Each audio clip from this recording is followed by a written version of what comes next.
आइतबार 28/3/2021 को बाबाको अव्यक्त महावाक्य छ। रिवाइज छ 27/11/87 को। मुरलीको मुख्य सारमा छ, बेहदको वैरागी नै सच्चा राजऋषि। बेहदको वैरागी नै सच्चा राजऋषि। विस्तार। आज बापदादाले सर्व राजऋषिहरूको दरबारलाई देखिरहनु भएको छ। सारा कल्पमा राजाहरूको दरबार अनेक पटक लाग्छ, तर यो राजऋषिहरूको दरबार यस संगम युगमा नै लाग्छ। राजा पनि हौ र ऋषि पनि हौ। बाबा भन्दै हुनुहुन्छ, राजा पनि हौ, ऋषि पनि हौ। यो विशेषता यस समयको र यस दरबारको गायन गरिएको छ। एकातर्फ राजाई अर्थात् सर्व प्राप्तिहरूको अधिकारी र अर्कोतर्फ ऋषि अर्थात् बेहदका वैरागी वृत्ति भएका। बाबुले भन्नुभयो, एकातर्फ त राजाई छ, सर्व प्राप्तिहरूको हामी अधिकारी छौं, अनुभूति गरेका छौं, र अर्कोतर्फ बाबा भन्नुभयो बेहदको वैरागी वृत्ति। एकातर्फ सर्व प्राप्तिको अधिकारको नशा, अर्कोतर्फ बेहदको वैराग्यको अलौकिक नशा। जति श्रेष्ठ भाग्य त्यति नै श्रेष्ठ त्याग। जति हाम्रो श्रेष्ठ भाग्य छ त्यति नै श्रेष्ठ त्याग। दुवैको सन्तुलन, यसलाई भनिन्छ राजऋषि। यस्ता राजऋषि बच्चाहरूको सन्तुलनलाई हेरिरहनु भएको थियो। अहिले भर्खरै अधिकारपनको नशा र अहिले भर्खरै वैराग्य वृत्तिको नशा। यो अभ्यासमा कहाँसम्म स्थित हुन सक्छौ, अर्थात् दुवै स्थितिको समान अभ्यास कहाँसम्म गरिरहेका छौ, यो चेक गरिरहनु भएको थियो। नम्बरवार अभ्यासी त सबै बच्चाहरू छन् नै, तर समय प्रमाण यी दुवै अभ्यासलाई अझै बढाउँदै जाऊ। बेहदको वैरागी वृत्तिको अर्थ नै हो वैरागी अर्थात् किनारा लाग्नु होइन, तर सर्व प्राप्ति भएर पनि हदको आकर्षणले मनलाई अथवा बुद्धिलाई आकर्षणमा नल्याओस्। बेहद अर्थात् म सम्पन्न आत्मा, बाबा समान सदा र सर्व कर्मेन्द्रियहरूको राज्य अधिकारी। यी सूक्ष्म शक्ति मन बुद्धि संस्कारको अधिकारी। संकल्पमा पनि अधीनता नहोस्। बाबा भन्दै हुनुहुन्छ, महात्मा राजा, त्यसैले संकल्पमा पनि सूक्ष्म कर्मेन्द्रियहरूको अधीनता नहोस्। यसलाई भनिन्छ राजऋषि अर्थात् बेहदको वैराग्य वृत्ति। यो पुरानो देह हो वा देहको पुरानो दुनियाँ वा व्यक्त भाव वैभवको भाव, यी सबै आकर्षणबाट सदा र सहज पर रहनेवाला। जसरी साइन्सको शक्तिले धर्नीको आकर्षणबाट टाढा पुर्याइदिन्छ, त्यसै गरी साइलेन्सको शक्तिले यी सबै हदका आकर्षणबाट पर लिएर जान्छ। बाबुले भन्नुभयो, साइन्सको शक्तिले हैन, विज्ञानको साधनले यो धरतीबाट माथि आकाशमा उडाइरहेको छ हैन। त्यसै गरी साइलेन्सको शक्तिबाट हामी त यो हैन साकार लोक भन्दा पनि परधामको यात्रा गर्दछौँ। यसलाई भनिन्छ सम्पूर्ण सम्पन्न बाबा समान स्थिति। यस्तो स्थितिका अभ्यासी बनेका छौ। स्थूल कर्मेन्द्रियहरू, यो त धेरै मोटो कुरा हो। कर्मेन्द्रिय जित बन्नु यो पनि सहज छ, तर मन बुद्धि संस्कार यी सूक्ष्म शक्तिहरूमाथि विजयी बन्नु यो सूक्ष्म अभ्यास हो।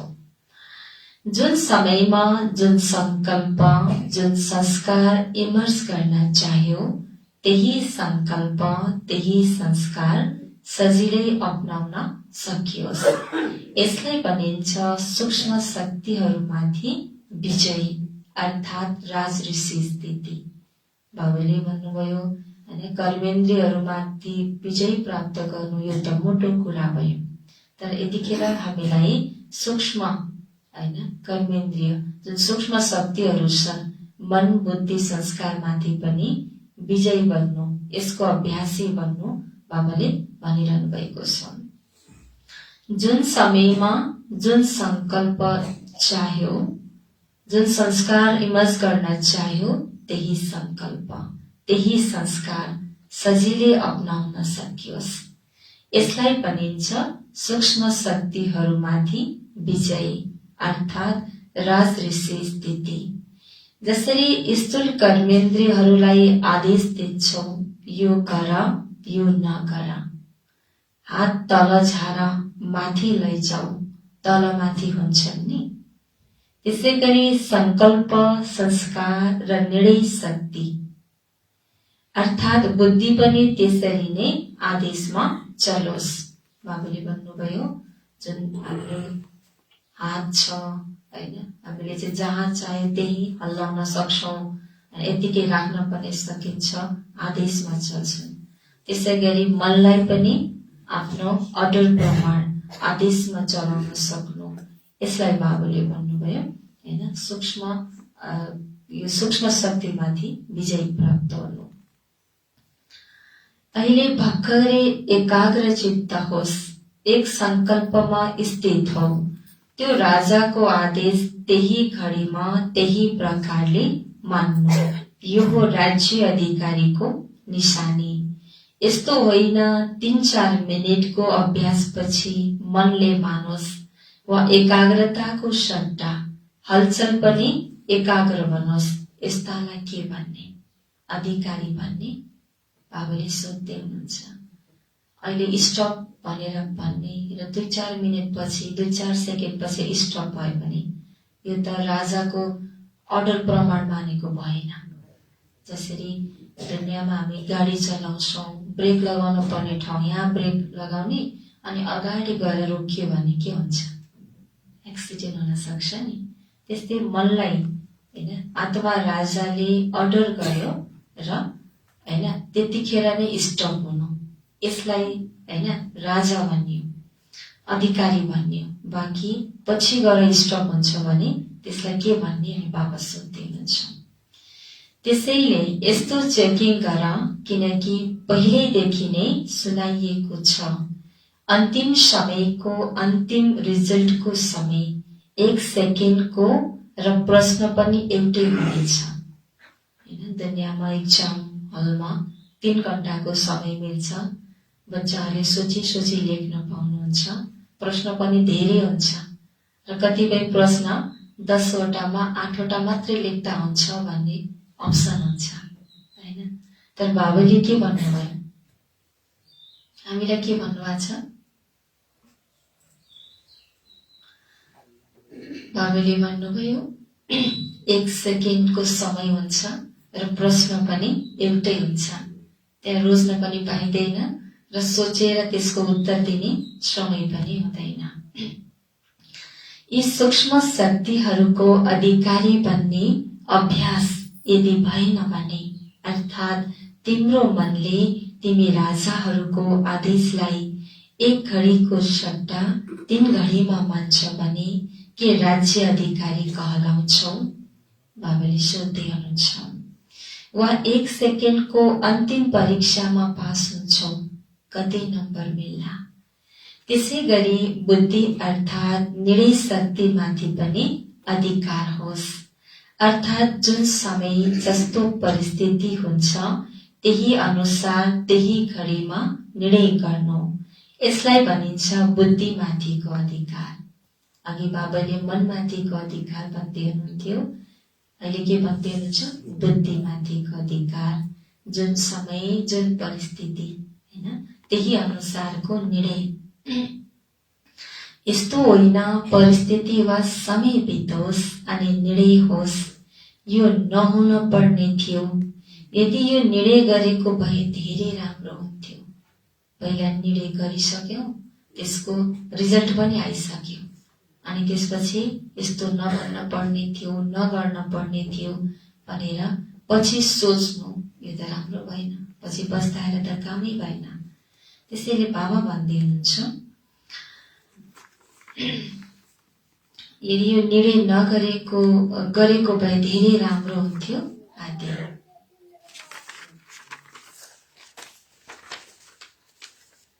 समयमा यथार्थ निर्णय हुनु यो निशानी हो राज्य अधिकारी आत्माको। त्यसैले चेक गर, सारा दिनमा राज्य अधिकारी अर्थात् यी सूक्ष्म शक्तिहरूलाई आदेशमा चलाउने कहाँसम्म भएको छु। सधैँ आफ्ना कर्मचारीहरूको दरबार लगाऊ।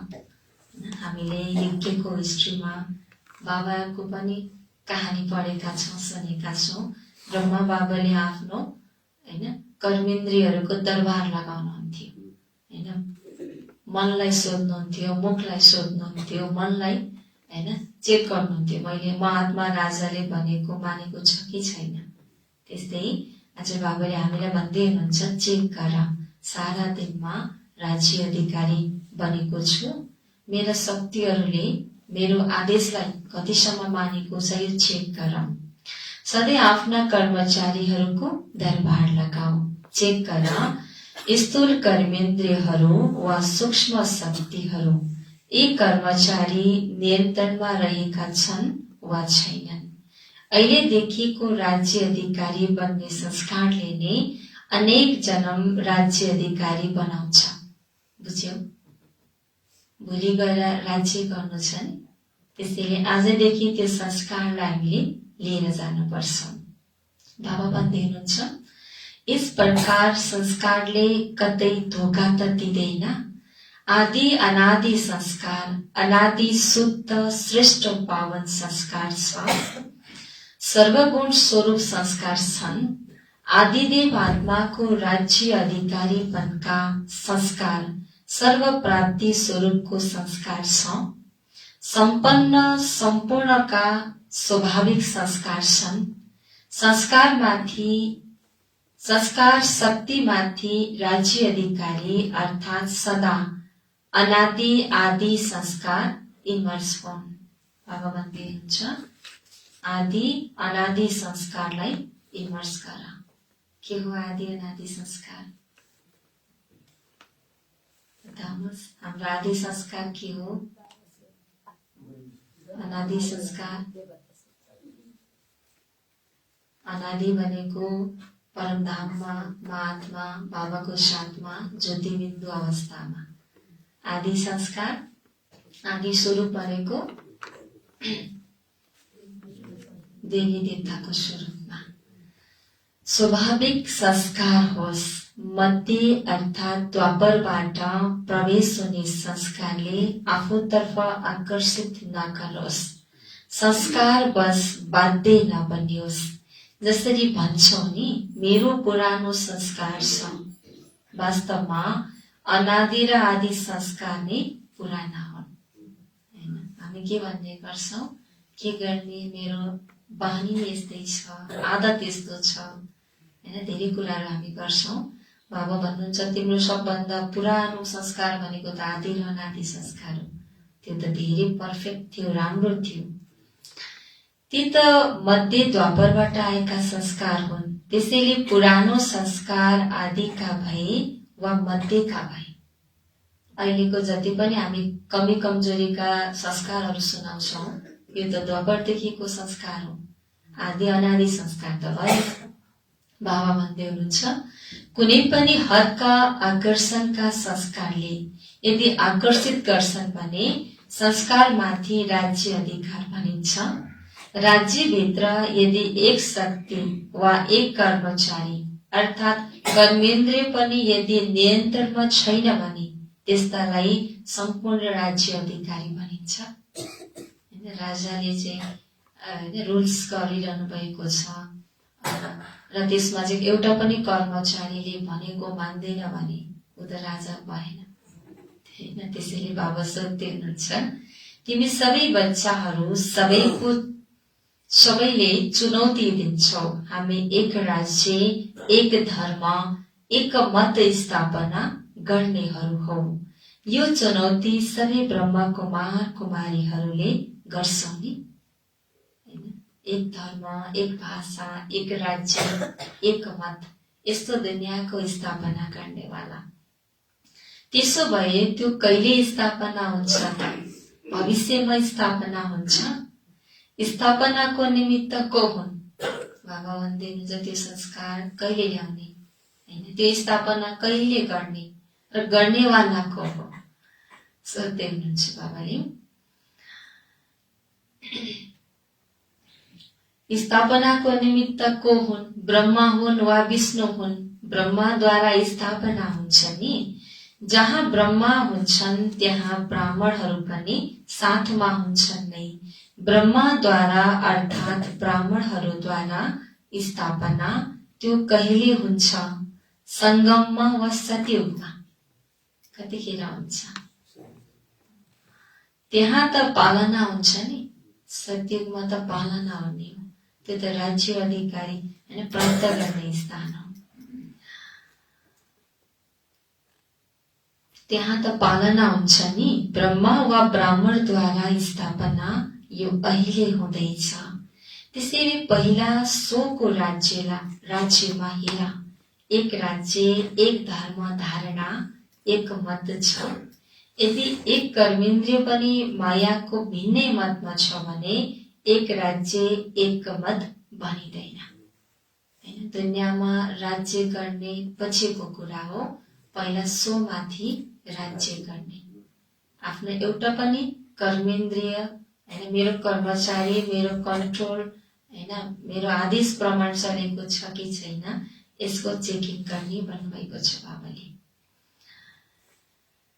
चेक गर, एक राज्य, एक धर्म, सोको राज्यमा स्थापना गरेका छौ वा कहिले माया तख्तमा बस्छ, कहिले तिमी बस्छौ हैन। कहिले चाहिँ माया कुर्सीमा बसेका छ राजाको सिटमा, कहिले तिमी बसेका छौ। अब सोध्दै हुनुहुन्छ, चुनौतीलाई यथार्थमा ल्याएका छौ वा छैनौ, यो चेक गर। जो मायासँगको चुनौती बाबाले त यति महान मुरली चलाउनु भएको छ, त्यो अनुसारको हामीले गरेका छौं, चुनौतीलाई स्वीकार गरेका छौं या छैनौ, यो चेक गर भन्नुहुन्छ। तिमीले चाहन्छौ अनादि संस्कार इमर्स होस् र इमर्स हुन्छ मध्येको संस्कार। यस्तो भयो भने अधिकारीपन भएन नि हैन। हामीलाई एउटा चाहेको हुने बेलामा अर्को हुन्छ, यसलाई त अधिकारीपन भनिएन नि। त्यसैले राजऋषि अर्थात् सर्वको राज्य अधिकारी। राज्य अधिकारी सदा र सहज तब हुन सक्छौ जब ऋषि अर्थात् बेहदको वैराग्य वृत्तिको अभ्यासी हुन्छौ। वैराग्य अर्थात् लगाव नभएको हैन। वैराग्य भनेको बाबाले वस्त्र परिवर्तन गरेर गेरु वस्त्र धारण गर त भन्नुभएको छैन हैन। यदि गेरु वस्त्र धारण गरेर पनि मनमा लगाव छ हैन, एउटा मोह माया छ भने त कुनै अर्थै छैन। त्यसैले बाबा भन्नुहुन्छ ऋषि भनेको बेहदको वैराग्य वृत्ति लगाव नभएको, सदा बाबाको प्रिय। यो प्यारोपनले नै न्यारा बनाउँछ। बाबाको प्यारो बनेर न्यारा बनेर कार्यमा आउनु, यसलाई भनिन्छ बेहदको वैरागी। बाबाको प्यारो छैनौ भने न्यारा पनि बन्न सक्दैनौ, लगावमा आउँछौ। बाबाको प्यारो अरू कुनै व्यक्ति वा वैभवको प्यारो हुन सक्दैन हैन। वैभवको प्यारो छ भने, वस्तु हैन, पदार्थमा बुद्धि अड्केको छ भने बाबासँग उसको सम्बन्ध क्लियर छैन। बाबासँग छ भने वस्तु वैभव पदार्थमा कुनै राग छैन। ऊ सदा आकर्षण भन्दा पर अर्थात् न्यारा हुन्छ।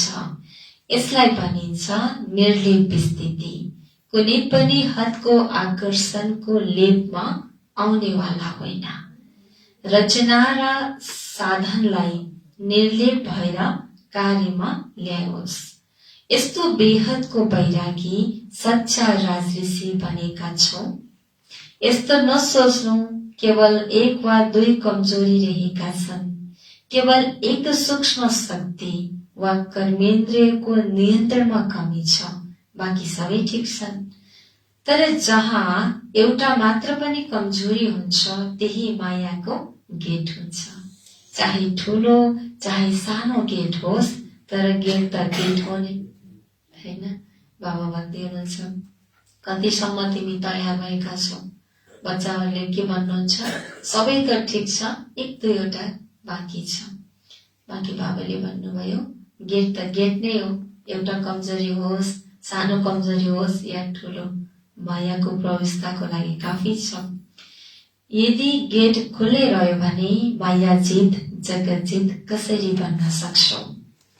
एकतर्फ एक राज्य एक धर्मको सुनौलो दुनियाँको आह्वान गरिरहेका छौ र साथ साथमा फेरि कमजोरी अर्थात् मायाको पनि आह्वान गरिरहेका छौ भने रिजल्ट के हुन्छ? दुविधामा रहन्छौ। त्यसैले यसलाई सानो कुरा नसम्झ, समय छ गरौँला हैन। बच्चाहरूले भन्नुहुन्छ नि, त्यो नगर भन्नुहुन्छ बाबाले। अरूमा पनि त धेरै कमजोरी छन्, मनमा त केवल एउटै कुरा छ। यसरी अरूलाई हेर्दा हेर्दा स्वयं नहेरिरहोस्। शिव ब्रह्मा फादर भनिएको छ, फलो फादर भनिएको छ।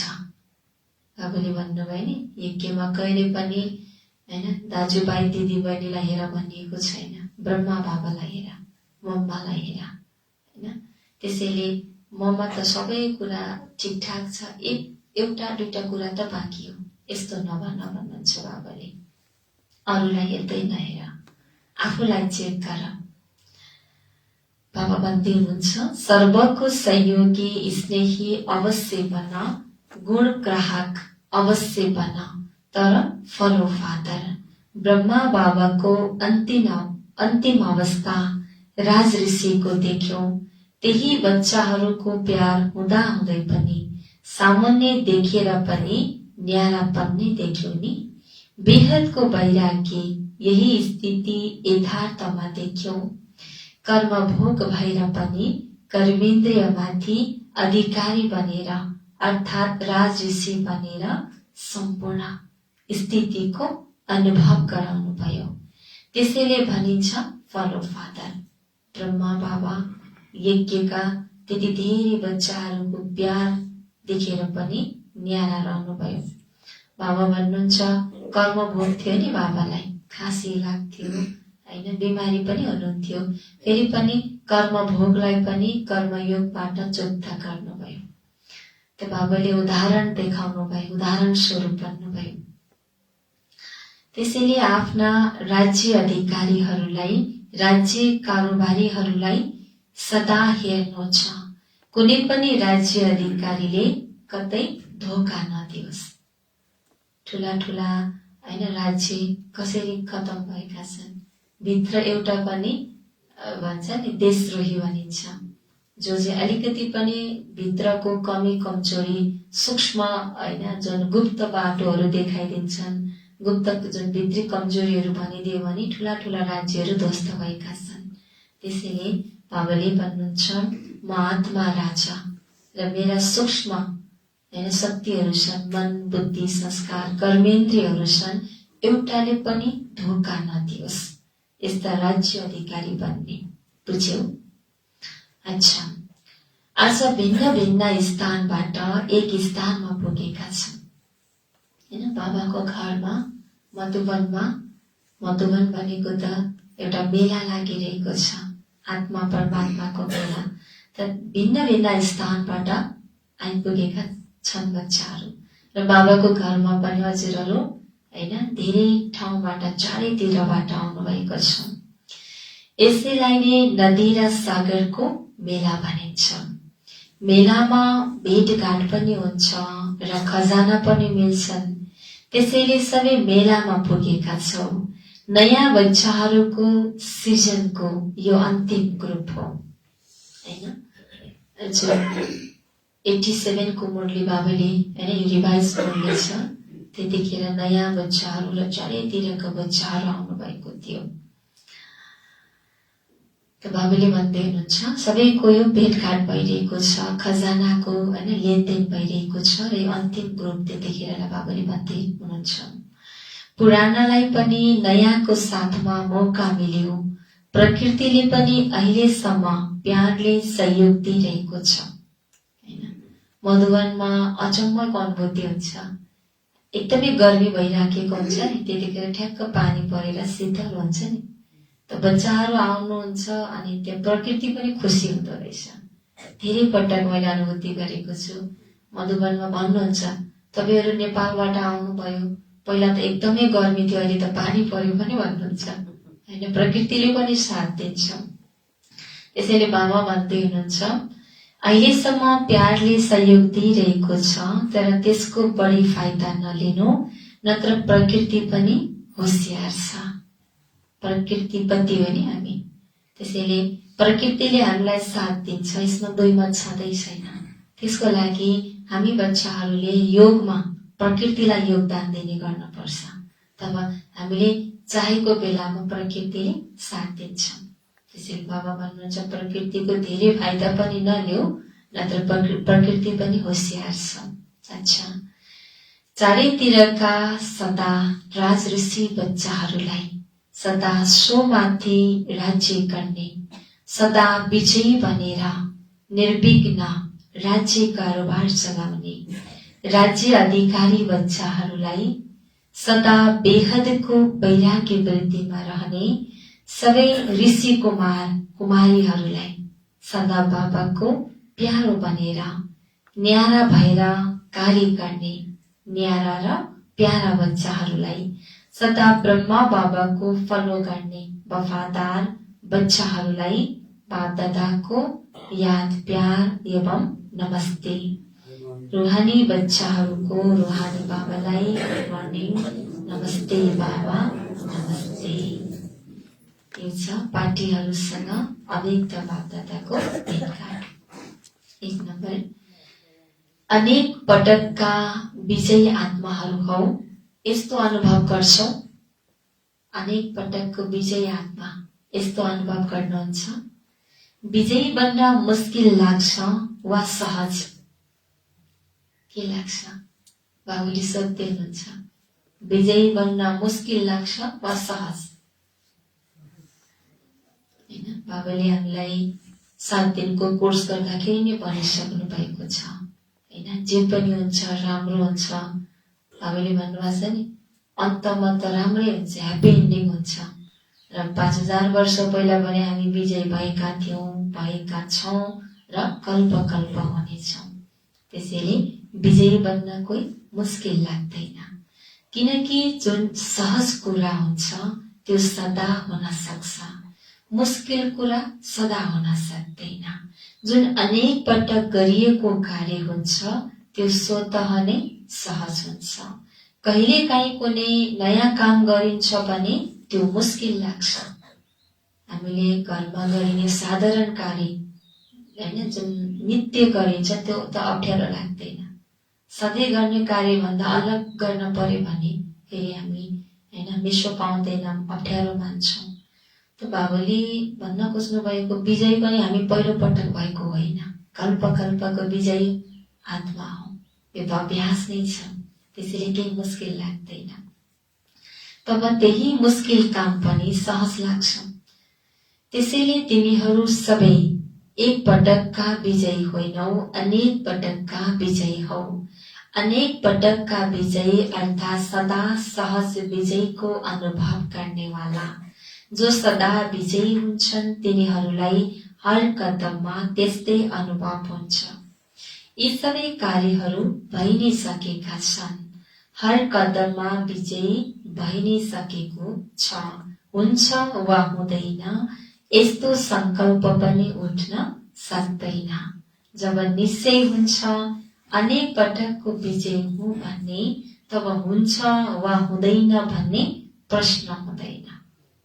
अनेक पटक भएको हैन, यो परिस्थिति आएको थियो, म विजयी भएको नै हो हैन। त्यसैले बाबा भन्दै हुनुहुन्छ यसमा हुन्छ कि हुँदैन भन्ने प्रश्नै उठ्दैन।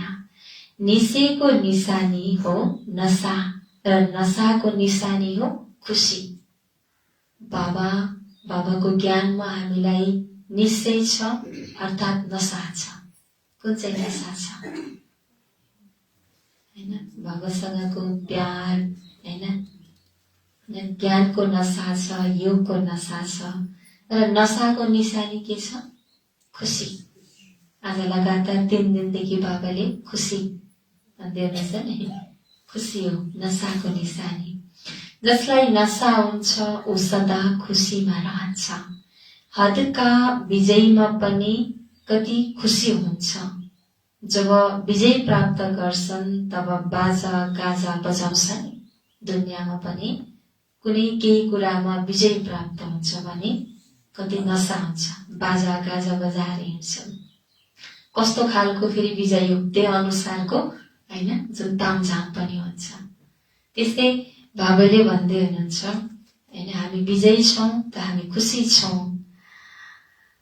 त्यसैले जसलाई निश्चय र नशा हुन्छ तब खुसी अवश्य हुन्छ। ऊ सदा खुसीमा नाचिरहेको हुन्छ।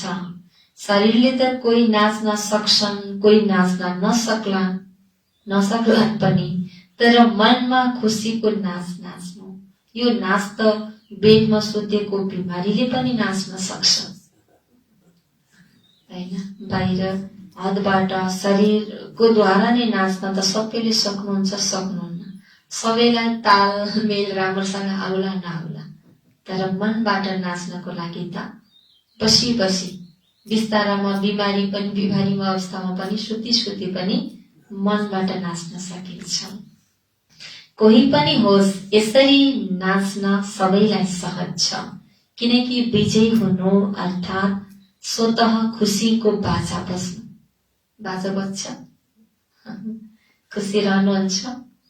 जब बाजा बज्छन् तब पाउ आफै चलिरहन्छन्।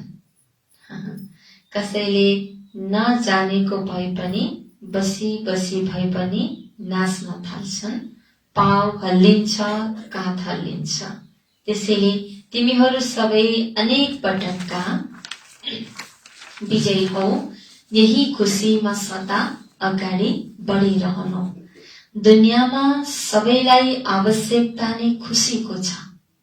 आज हेर्नुहोस्, दुनियाँमा सबै कुरा छ हैन, सम्बन्ध पनि छ, धन पनि छ, स्वास्थ्य पनि छ, शरीर पनि हट्टाकट्टै छ, तर आन्तरिक खुसी नै छैन। मान्छे चाहिँ बोक्रा हैन, बाह्य रूपमा देख्दा हैन, घर व्यवहार पनि राम्रै छ हैन, जब बिजनेस पनि राम्रै छ, कमाइ पनि राम्रै छ, घर पनि हेर्न हुने राम्रो ठाउँमै छ, फेरि पनि आन्तरिक खुसी नै छैन है। र यदि के पनि छैन, बाटोमा हिँडिरहेको छ बोरा बोकेर, तब खुसी छ भने धनवान त खुसी नै भयो। फेरि हेर्नुहोस्, त्यसैले बाबाको ज्ञानले त हामीलाई कति नशा दिइरहेको छ, खुसी दिइरहेको छ। त ज्ञानलाई जति चिन्तन मनन गर्नुहुन्छ त्यति नै खुसीमा रहन सकिन्छ। मुरली सुन्दा हामीलाई आनन्द आउँछ, खुसी लाग्छ, चार्ज हुनुहुन्छ नि। अनि त्यसपछि घरमा जानुहुन्छ, अनि कार्य धन्दा त्यतातिर नै हामी व्यस्त हुन्छौँ, अनि बिस्तारै खुसी पनि थोरै थोरै पर्सेन्टेजको हिसाबमा घट्दै जान्छ। त्यसैले बाबा भन्नुहुन्छ ज्ञानको चिन्तन गर्ने र खुसी रहने, आफू पनि खुसी रहने, अरूलाई पनि खुसी रूपे मिठाई बाँड्ने। चाहे सबै प्राप्ति भएको होस् तर खुसीको प्राप्ति भएको हुँदैन। बाबाले भन्दै हुनुहुन्छ सबै कुरा प्राप्ति छ तर उनीहरूलाई खुसीको प्राप्ति छैन। त हामीसँग त खुसी जति पनि छ, जति बाँडे पनि नसकिने। आज दुनियाँमा कोही सफलता प्राप्त गर्यो अनि खुसी रूपी मिठाई साँच्चैकै हैन टोली बाँड्दै हुनुहुन्छ नि, लड्डुहरू। त्यसमा फेरि कसैले सुगर छ भने खान नमिल्ने, तर यो खुसी रूपी टोली खानको लागि, यो मिठाई खानको लागि त्यस्तो कुनै पनि परहेज गर्न पर्दैन अनि प्रशस्त खाना खुवाउन सकिन्छ। त्यसैले जुन अविनाशी खुसीको आवश्यकता दुनियाँलाई छ त्यो खुसी सदा बाँडिरहनु। बाबाले भन्नुभयो खुसी बाँड। 2 नम्बर छ आफूलाई भाग्यवान सम्झेर हर कदममा श्रेष्ठ भाग्यको अनुभव गर्छौ। आफूलाई भाग्यवान सम्झेर हैन हर कदममा श्रेष्ठ भाग्यको अनुभव गर्छौ। कि घरमा गएपछि म फलानाको माताजी पिताजी हैन या अफिसको म कर्मचारी हाकिम के सोच्नुहुन्छ? श्रेष्ठ भाग्यवान आत्मा अनुभव गर्नुहुन्छ।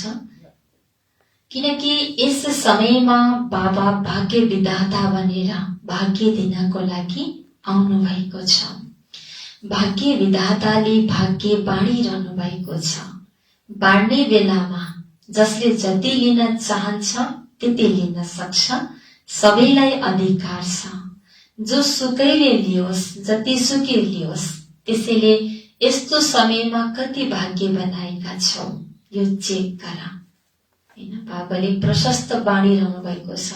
जति चाहन्छौ लिन पाइयो। यस्तो बेलामा हामीले कति लिएका छौं त?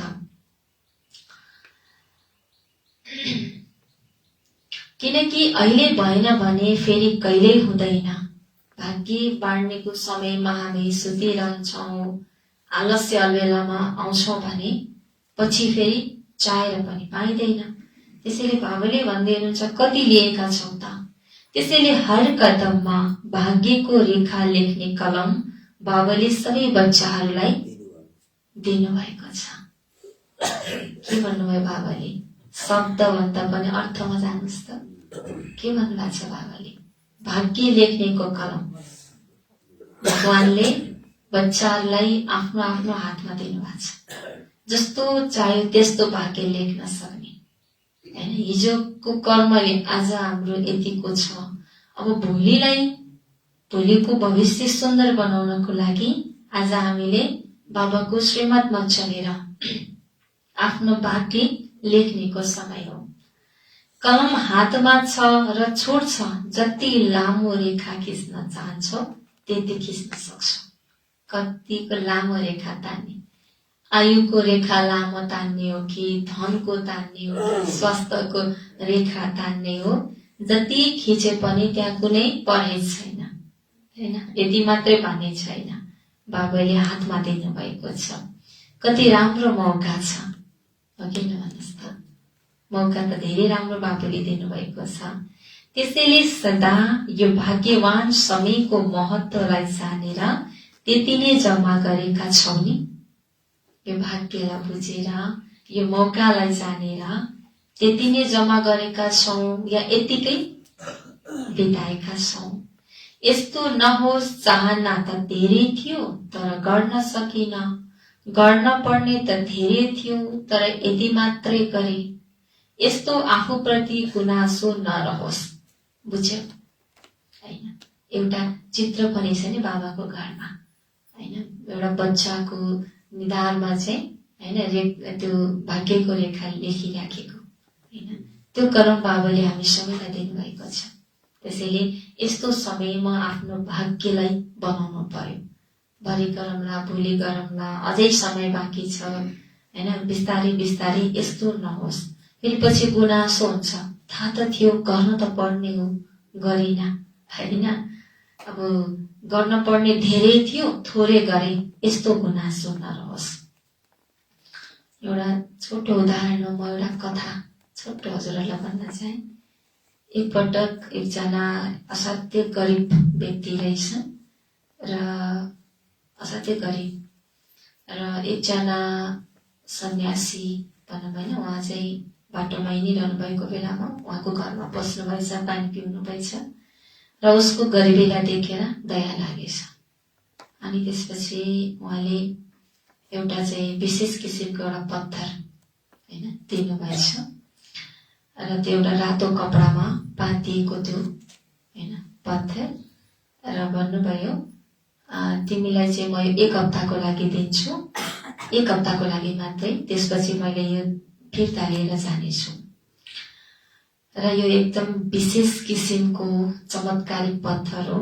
यो पत्थर तिमीले जुनसुकै फलामको भाँडो या फलाममा राख्छौ त्यो सुनमा परिवर्तन हुनेछ र 1 हप्ताभित्र तिमीले जति चाहन्छौ त्यति धन कमाऊ भनेर उहाँले चाहिँ दिनुभयो हैन।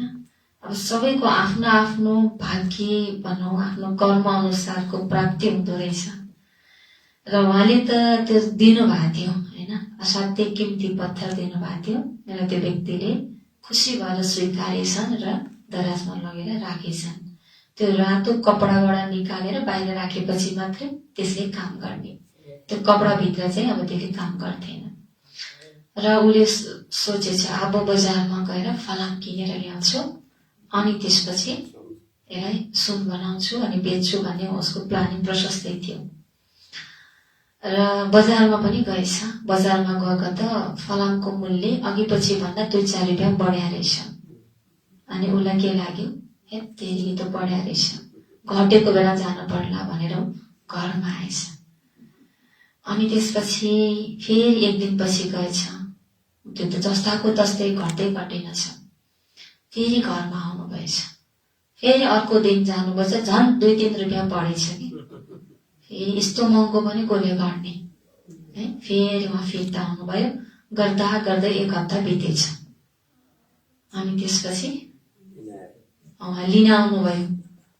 अनि त्यसपछि बनायो ल्याउ त भन्दा यत्तेरी मैले त गर्दै गरिनँ भनेर भन्नुभयो।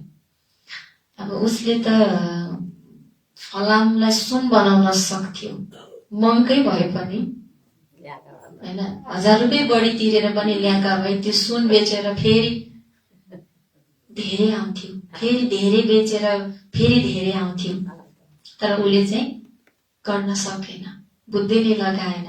भोलि भन्दा भन्दा गयो र गुनासै मात्र रह्यो र केही पनि पाएन।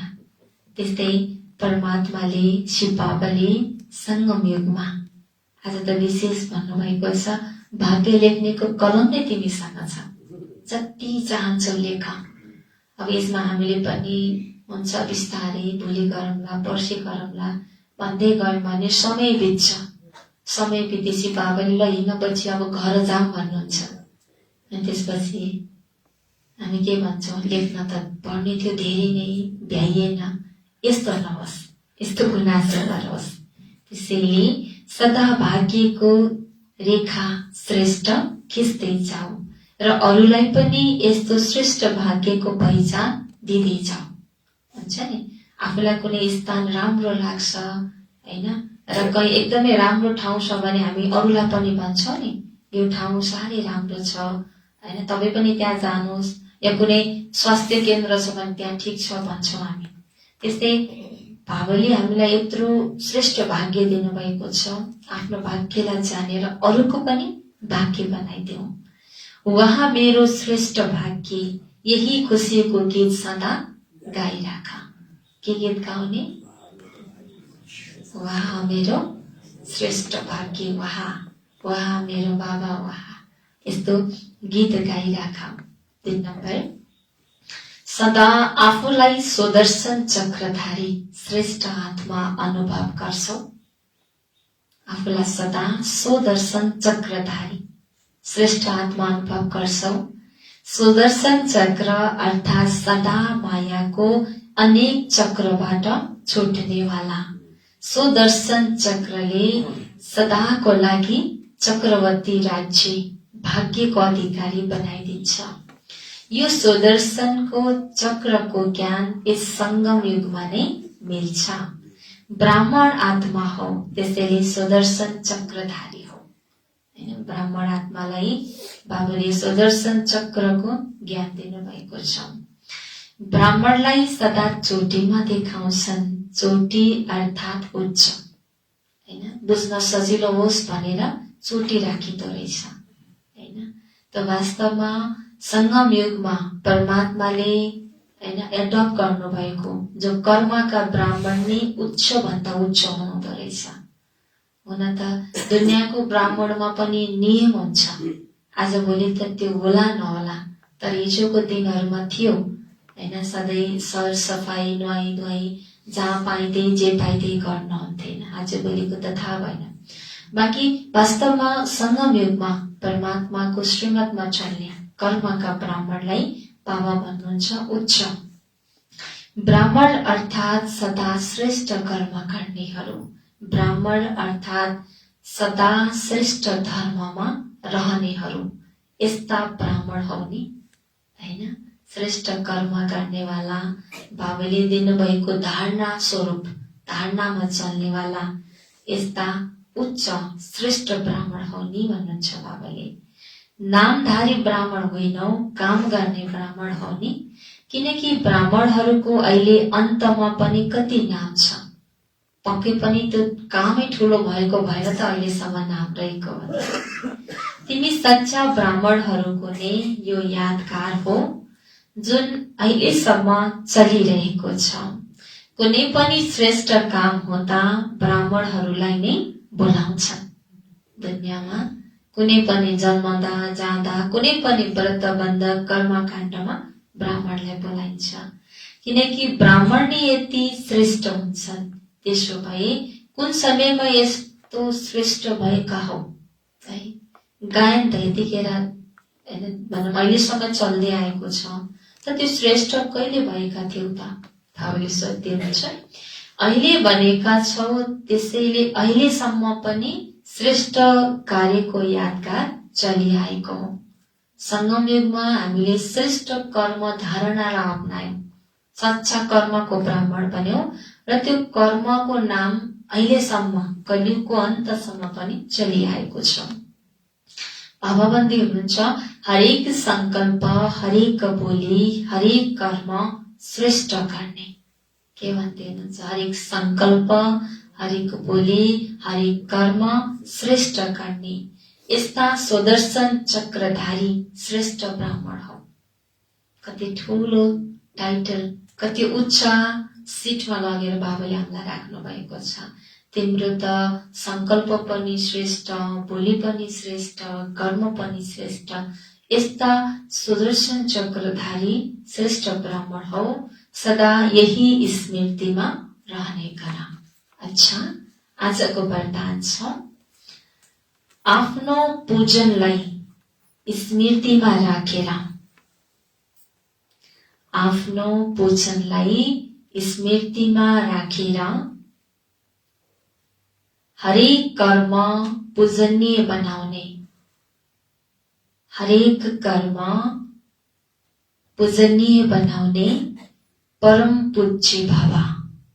आफ्नो पूजनलाई स्मृतिमा राखेर हरेक कर्म पूजनीय बनाउने परम पूज्य बाबा। बाबाले भन्नुहुन्छ आफ्नो पूजनलाई स्मृतिमा राख। द्वापर युगदेखि हैन जुन देवीको रूपमा, देवताको रूपमा जुन टाइटल हैन दिएको छ, भक्तजनहरूले इष्टको रूपमा हामीलाई मानिरहेको छ, त्यो पूजनलाई स्मृतिमा राख र पूजनीय बनाउने परम पूज्य बन्न भन्नुभएको छ। विस्तार छ।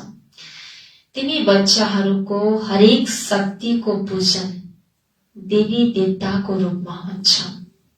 सूर्य देवता, वायु देवता, पृथ्वी देवता, जल देवता हैन छ नि। बाबाले भन्दै हुनुहुन्छ हैन हरेक शक्तिको पूजन देवी देवताको रूपमा भयो। त्यसै गरी निर्भयताको शक्तिको पूजन काली देवीको रूपमा हुन्छ।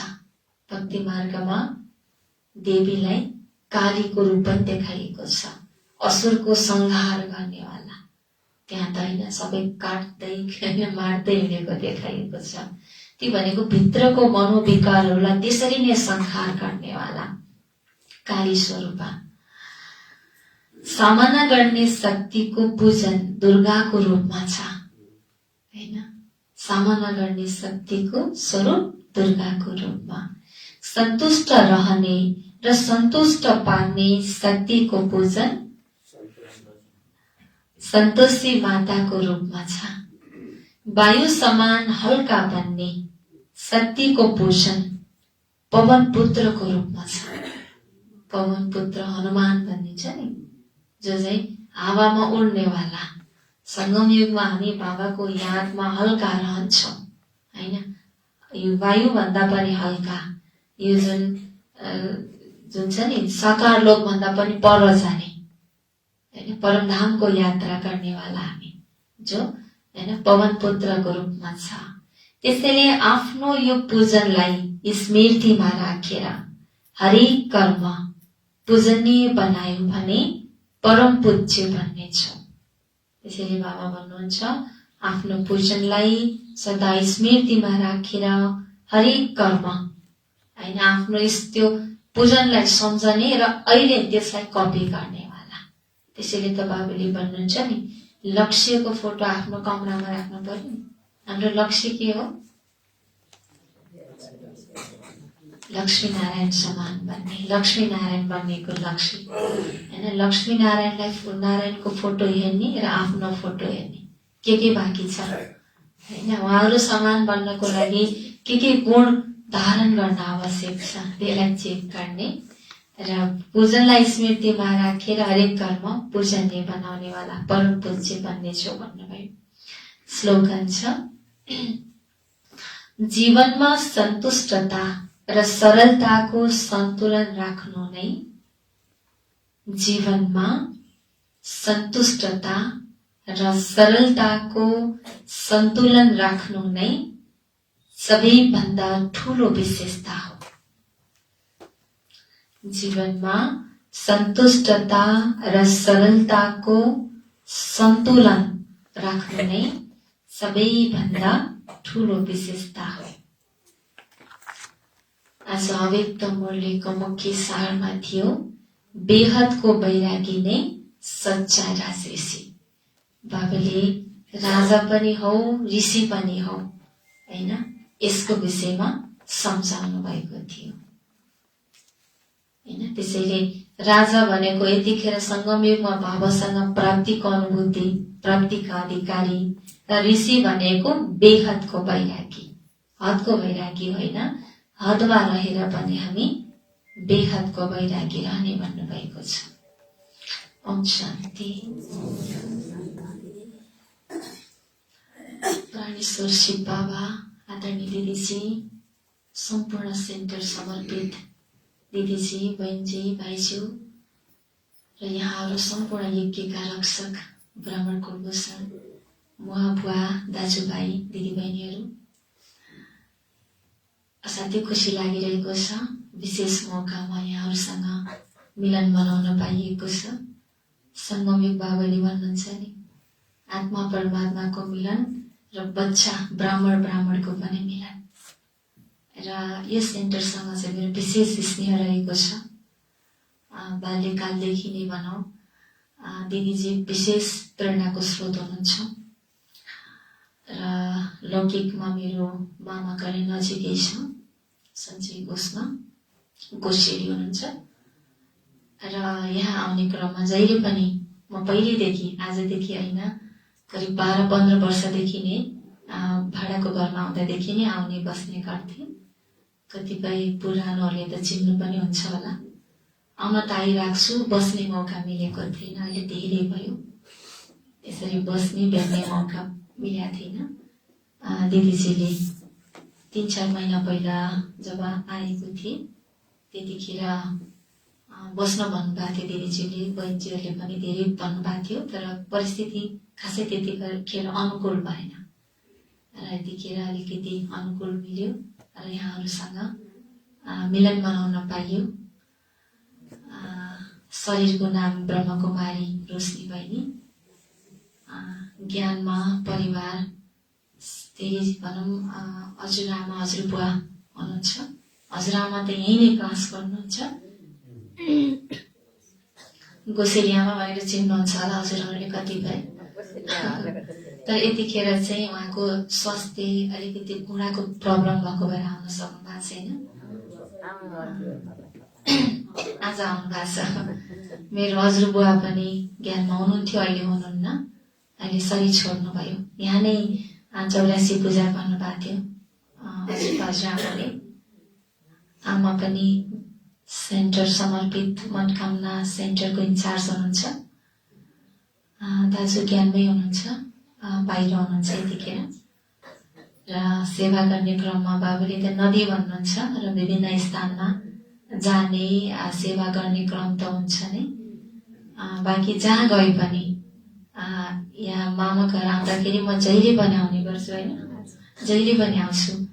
बस्ने अनुकूल भए त यहाँहरूसँग भेटघाट हुन्छ नि, त्यस्तो परिस्थिति नमिल्दाखेरि नभएको मात्रै, नत्र आउने जाने चाहिँ भइ नै लाग्छ। र आदरणीय दिदीज्यू जो असाध्यै ऊर्जावान, उहाँसँग भेटेर पनि ताकत आउँछ। दिदीसँगको थोरै कन्भर्सेसनले पनि अझै आफ्नो एउटा जीवनको महत्त्वलाई अझै उजागर गर्ने त्यो शक्ति मिल्छ। त्यसैले दिदीलाई सधैँ धेरै जसो भेट्ने गर्छु र बहिनीजीहरूसँग पनि भेट्ने त्यो भइ नै लाग्छ। बाँकी अहिले सेवाको क्रममा मनोकामना, गोर्खाको मनोकामना त्यहाँ सेवारत छु। यहाँहरू सम्पूर्णलाई होइन सेन्टरको तर्फदेखि र मेरो व्यक्तिगत तर्फदेखि धेरै धेरै स्वागत छ। हजुरहरू आउनुहोस्, हजुरहरू पाल्नुहोस्, सेवा गर्ने मौका दिनुहोस् हामीलाई। बाँकी आजको विशेष पर्व होलीको यहाँहरूलाई धेरै धेरै शुभकामना छ। पवित्रताको प्रतीक यो होली पर्वको मेरो असाध्यै शुभकामना छ, स्वीकार्नुहोस्। र नजिकै आइराखेको नयाँ साल पनि अब धेरै बाँकी छैन। हामी चैतको आज 15मा छौँ र नयाँ सालको पनि यहाँलाई एडभान्समा धेरै धेरै शुभकामना छ। यहाँहरूको उत्तर उन्नति, प्रगति, आध्यात्मिक उन्नति, भौतिक उन्नति, सम्पूर्ण सर्वपक्षीय उन्नति प्रगतिको कामना गर्दछु। धन्यवाद। ओम शान्ति।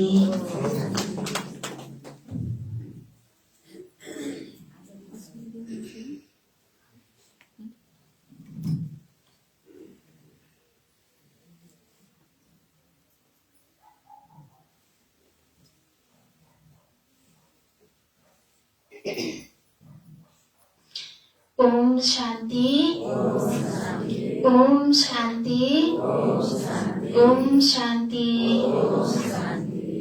विश्व कल्याणकारी, शान्तिको सागर, प्रेमको सागर, दयाको सागर, विश्व रक्षक परमपिता परमात्मा, राम्रो आदरणीय रोशनी दिदी, जसले आज एकदम सुन्दर मधुर भाषामा हामी सबै ब्राह्मणहरूलाई मिठो मुरली सुनाउनु भयो। आदरणीय दिदीजी र सम्पूर्ण ब्राह्मण कुलभूषण परिवारहरूप्रति ओम शान्तिको शीतल अभिवादन व्यक्त गर्दछु। र आज हामी विशेष पर्व होइन, होली पर्व, हरेक वर्ष हामीले यस पर्वलाई मनाउने गर्दछौँ। र यो होली पर्व हामीले किन मनाउँछौँ, यसको आध्यात्मिक रहस्य के हो होइन, आज हामीले यो कुरा पनि जान्नेछौँ। र वास्तवमा परमात्माले पनि भन्नुहुन्छ होली अर्थात् जो हुनु थियो त्यो भयो। बितेको कुरालाई न त हामीले चिन्तन गरेर बितेको समयमा कहिले राम्रो होला कहिले नराम्रो होला, तर ती सबै कुरालाई सम्झिएर चिन्ता गरेर हामीलाई केही पनि फाइदा हुँदैन। र न त हामीले भविष्यको बारेमा नै धेरै सोच्नु छ, न त भूतकालको बारेमा नै धेरै सोच्नु छ। र जब हामी खुसी रहनु छ, शान्तिमा रहनु छ भने हामीले वर्तमानमा जिउनु पर्छ। परमात्माले हामीलाई पाठ सिकाउनु भएको छ, हो लिया अर्थात् जो हुनु थियो त्यो के भयो त भयो, सकियो। त्यसलाई हामीले जीवनमा के गर्दै जाने, फुल स्टप लगाउने। अर्को अर्थ छ होलीको। होलीमा हामीले विशेष गरेर के गर्छौँ, मिष्टान्न भोजनहरू खाने, मिठा मिठा होइन मिठाईहरू खाने र विशेष गरेर होइन रङहरू लगाउने। एक दुस्रालाई के गर्ने, सप्तरङ्गी रङहरूमा रङ्गिने। आजको दिनमा विशेष गरेर होइन बच्चा बच्चीदेखि लिएर युवाहरू, वृद्धहरू हरेकले यो रङ लगाउनै पर्छ भन्ने एउटा मान्यता छ। वास्तवमा यो रङ लगाउनुको अर्थ के रहेछ त भन्दा त परमात्माले हामीलाई एउटा स्थूल रङको कुरा होइन, यो आध्यात्मिक ज्ञानको रङको कुरा हो होइन, बताउनु भएको छ। आध्यात्मिक रङ अर्थात् हाम्रो आत्माका 7वटा मौलिक गुणहरू छन्। त 7वटा मौलिक गुणहरू सुख, शान्ति, आनन्द, प्रेम, पवित्रता, ज्ञान र शक्तिहरू। यी 7वटा गुणहरूमा 7वटा रङहरू छन् होइन। शक्तिको रातो रङको किरण, प्रेमको हरियो रङको किरण, शान्तिको नीलो रङको किरण होइन, यी विभिन्न रङहरू सप्तरङ्गी किरणहरूमा हामी रङ्गिनेको यो यादगारको एउटा पर्व रहेछ।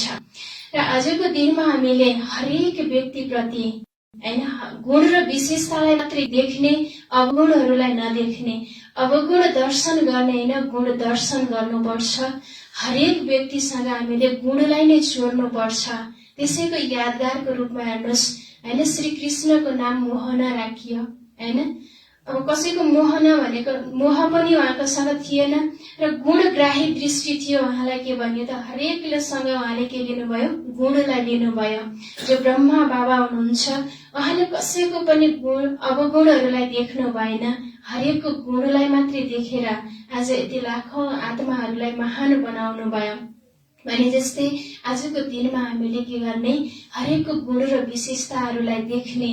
र आज हरेक व्यक्तिहरूमा के हुन्छ भन्दा एउटा एकदमै राम्रो गुण हुन्छ, अर्को एकदम नराम्रो अवगुण पनि हुन्छ। र त्यो अवगुणहरूलाई हामीले जीवनमा के गर्नुपर्छ, छोड्ने, अथवा यो अवगुणले गर्दा मलाई चाहिँ तलतिर लैरहेको छ होइन, उन्नति प्रगति भएको छैन भने त्यसलाई हामीले छोड्दै जानुपर्छ। भने जो गुण र विशेषता छ आफ्नो विशेषतालाई झन् के गर्ने त, त्यसको चिन्तन मनन गर्दै त्यसलाई जब हामीले अगाडि बढाउँदै जान्छौँ तब नै हाम्रो जीवन के हुन्छ, महान हुन्छ। त्यो एउटा गुणग्राही दृष्टि राख्ने यादगारको पर्व पनि हो।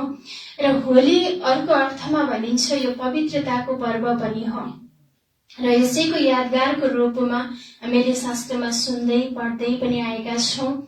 जो होलिका हुनुहुन्थ्यो उहाँ हिरण्यकश्यपको आफ्नै बहिनी हुनुहुन्थ्यो र उहाँलाई यस्तो वरदान मिलेको थियो अरे कि आगोले पनि जलाउन नसक्ने, कुनै रीतिबाट पनि उहाँलाई होइन मार्न नसकिने यस्तो वरदान उहाँलाई मिलेको थियो। तब चाहिँ उहाँले जब हिरण्यकश्यप यस्तो व्यक्ति हुनुहुन्थ्यो जो कि भगवानको नाम सुनेपछि उहाँलाई रिस उठ्ने होइन, भगवानको नाम सुन्न मन पनि नलाग्ने होइन, कसैले सम्झिन्छ भने पनि उसलाई के गर्ने, एकदम कठिन यातनाहरू दिने। जो हिरण्यकश्यपको छोरा हुनुहुन्थ्यो भक्त प्रहलाद होइन, जो भनेर हामीले चिन्दछौँ। र उहाँ भक्त प्रहलाद के हुनुहुन्थ्यो त भन्दा विष्णुको भक्त हुनुहुन्थ्यो। हर दिन उहाँले विष्णुलाई पुकार गर्नुहुन्थ्यो, सम्झिनुहुन्थ्यो। र त्यही कुरा देखेर होइन हिरण्यकश्यपलाई के थियो, एकदम भित्रबाट जलन थियो र उसलाई त्यसै कारणले गर्दा एकदम धेरै यातना दिने, कहिले भिरबाट खसालिदिने, विभिन्न यातनाहरू दिने गरियो। तत्पश्चात पनि भनिन्छ भगवानको शक्तिको अगाडि अरू कुनै पनि शक्तिले होइन काम गर्न सक्दैन।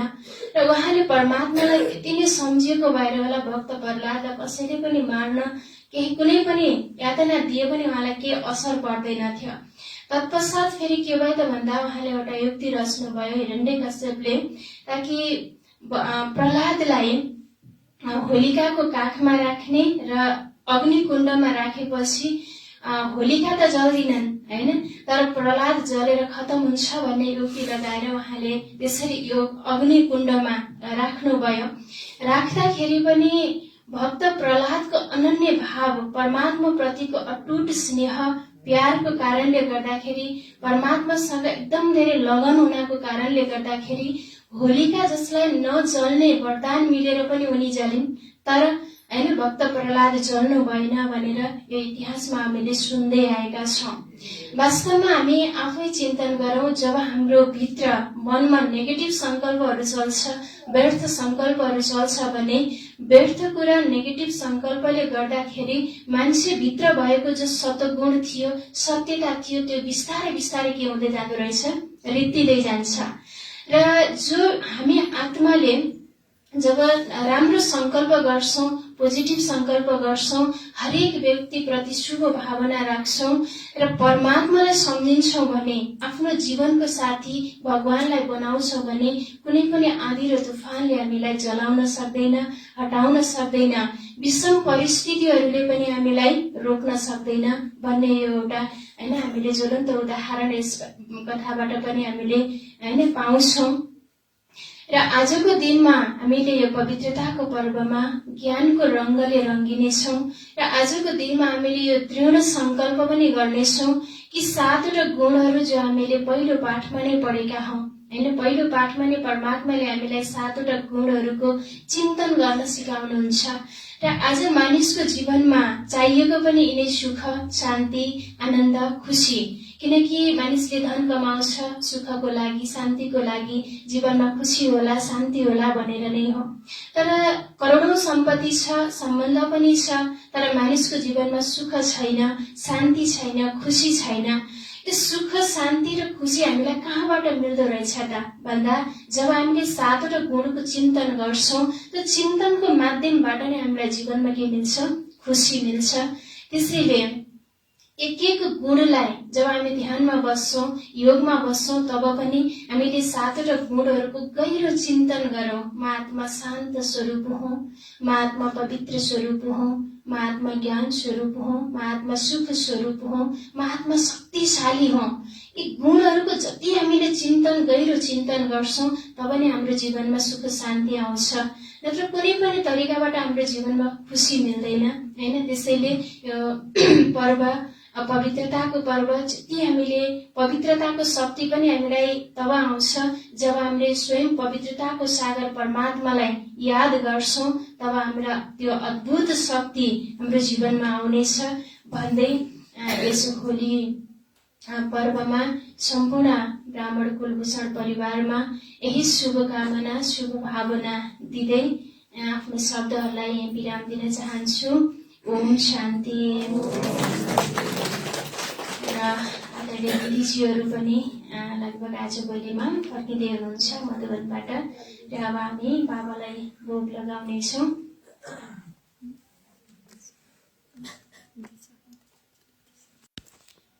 ओम शान्ति।